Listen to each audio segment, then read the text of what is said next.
Bonjour à toutes et à tous et bienvenue sur la télé d'Orange. Je suis ravie de vous retrouver pour une nouvelle quotidienne consacrée au Salon de Genève. Alors aujourd'hui, le thème que nous allons aborder sera les citadines les plus chics du salon.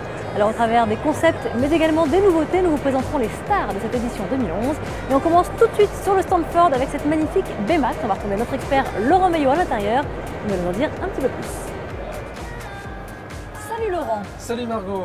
Épatant cette voiture, c'est très étonnant. Oui, et ce n'est pas un concept car la B-Max est une voiture qui va sortir en série dès l'année prochaine. C'est vraiment la surprise de taille de ce salon. Pourquoi? Parce qu'en fait, elle est issue de la plateforme B, celle dont est issue également la Fiesta. Elle est juste un peu plus grande que la Fiesta et pourtant elle offre l'habitabilité, je l'ai bien dit, d'une S-Max. Extraordinaire. Et alors la particularité, c'est quoi? C'est ce La montant. particularité, c'est qu'il n'y a pas de pied milieu. Autrement dit, Ford a réussi à supprimer ce qu'on appelle les montants centraux de portes grâce à des portes coulissantes à l'arrière. Alors, ça existe déjà.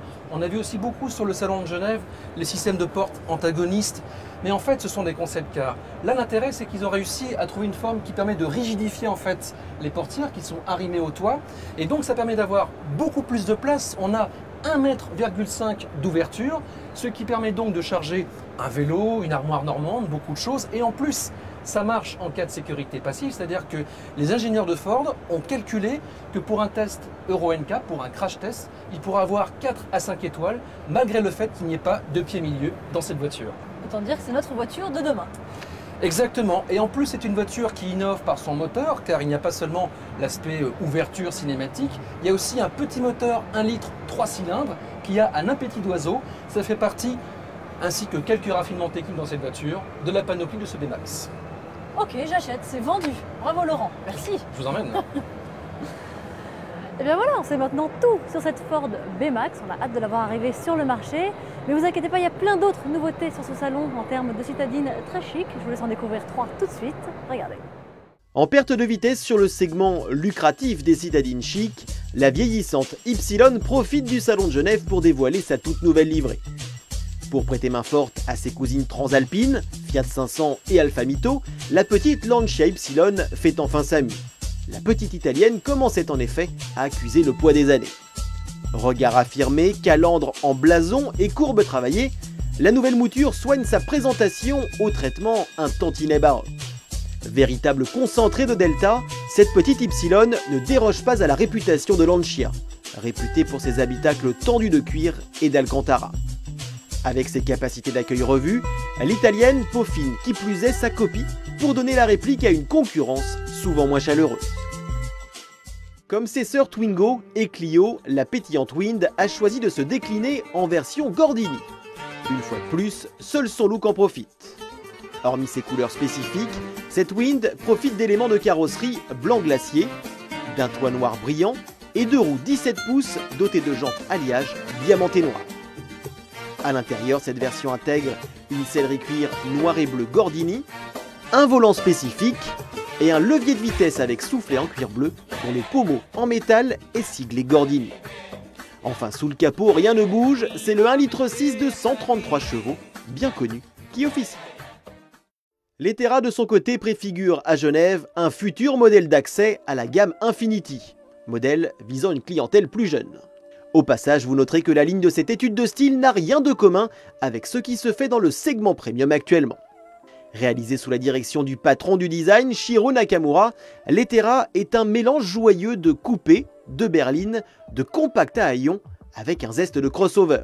L'équivalent d'une soupe nabe à la japonaise pour un résultat qui se veut sculptural et proche du monovolume, selon Infiniti. La marque annonce par ailleurs beaucoup d'espace intérieur et n'a pas oublié l'aspect pratique en ce qui concerne l'accès à bord. Ce concept qui emprunte la découpe arrière en forme de croissant du fameux concept essence donne la direction du style pour les futurs modèles Infiniti. Allez, je vous propose maintenant une petite incursion dans le monde des citadines. Elle a été révélée ici au Salon de Genève. Il s'agit de la toute nouvelle génération de Kia Picanto. Le meilleur pour nous en parler, c'est évidemment Stanislas Grenapin. Il se trouve sur le stand du constructeur coréen. Il va tout nous dire sur ce modèle. Regardez. Oui Margot, sur le stand Kia avec la toute nouvelle génération de Kia Picanto. Elle a absolument tout nouveau. C'était un petit peu normal après 7 ans de bons et loyaux services. Elle ne conserve quasiment rien, sauf son nom, et son nom on s'y fait. Et elle conserve également le directeur du marketing France, Luis Miguel, Roro et Pinto, ça on s'y fait un petit peu moins. Bonne Luis, présentation. Luis, bonjour. Bonjour. Alors, présentez-nous un petit peu le nouveau design et la nouvelle marque de fabrique de cette Picanto. C'est notre tout nouvel opus chez Kia. Comme vous le disiez, Picanto était un très fort succès chez nous, puisque nous avons vendu jusqu'à 8000 voitures par an. C'est un programme qui avait plus d'1 400 000 unités dans le monde, donc un véhicule important, et aujourd'hui l'un des produits les plus connus dans notre gamme. Donc nous avons changé l'intégralité, puisqu'on a changé la robe, on a changé les motorisations, et on revient également sur notre nouvelle identité, puisqu'on va pouvoir reconnaître le Tiger Nose, autrement dit le tigre au réveil rugissant, qui caractérise notre gamme aujourd'hui, toujours sur ces mêmes connotations, toujours sur ces mêmes dimensions, avec une capacité encore accrue. Elle est présentée ici, Louis, en version 5 portes. Elle sera disponible en 3 portes également. Exactement. L'idée étant de proposer à différents types de clientèle, différents types de carrosseries. Donc elle existera en version 5 portes, 2 moteurs essence, un moteur GPL, c'est une nouveauté chez nous, et également une motorisation 3 portes pour un côté encore plus dynamique et encore plus sportif. Par rapport à l'ancienne, grosso modo, plus grande, plus petite? Je dirais qu'on est à peu près dans les mêmes codifications que la précédente. Elle est un petit peu plus grande à 3,59 m. On a surtout retravaillé tous les volumes intérieurs pour proposer par exemple un coffre qui a un volume de 200 litres aujourd'hui et qui en fait la référence de la catégorie.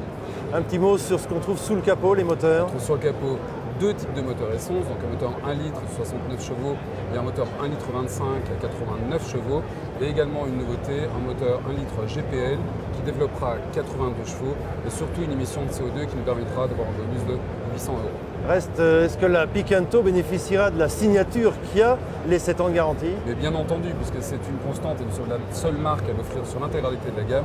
Donc Picanto arrive avec sa navette livrée et également 7 ans de garantie. Elle arrive quand? Elle arrivera dans notre showroom à partir du mois de mai. Merci Louis, voilà pour cette nouvelle Picanto. Margot, d'autres nouveautés? C'est avec vous tout de suite.